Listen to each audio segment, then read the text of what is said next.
Puan Maharani wajibkan pembangunan IKN Nusantara berlanjut hingga 2045, cek berkala.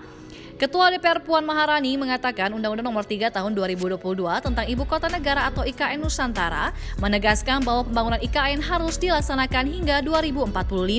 Dengan adanya landasan hukum itu, Puan menyebutkan siapapun presidennya nanti pembangunan IKN harus terus berlanjut. Selain itu, Puan menjelaskan Undang-Undang IKN juga mengatur pembangunan ibu kota negara baru di Kabupaten Penajam Pasir Utara dilakukan secara multi-years. Pasalnya, pembangunan IKN Nusantara diprediksi makan waktu hingga 23 tahun. Puan menyebut masalah anggaran pembangunan IKN Nusantara pun sudah dipersiapkan dengan matang.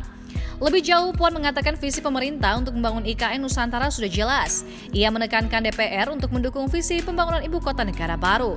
Puan pun berjanji akan terus mengawal pembangunan IKN Nusantara sebagai bentuk pengawasan DPR. Bahkan, kata Puan, ia akan secara berkala datang ke IKN Nusantara untuk mengecek perkembangan pembangunan.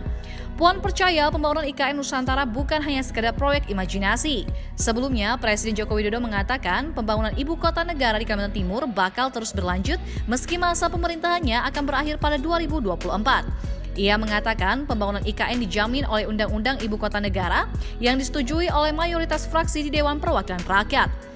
Jokowi mengatakan pemindahan ibu kota merupakan sebuah gagasan lama yang belum pernah dieksekusi sebelumnya. Ia menuturkan ide ini sudah muncul sejak masa pemerintahan Presiden Soekarno yang mewacanakan pemindahan ibu kota ke Palangkaraya. Rencana ini juga muncul di masa pemerintahan berikutnya, namun Wali Kota Solo itu mengatakan rencana memindahkan ibu kota kini sudah dapat dieksekusi karena dijamin oleh Undang-Undang IKN. Jokowi melanjutkan secara hitung-hitungan memang sudah waktunya pusat pemerintahan dipindahkan dari Pulau Jawa. Sebab jumlah penduduk Indonesia di Pulau Jawa sangat besar hingga mencapai 56% dari seluruh populasi warga Indonesia.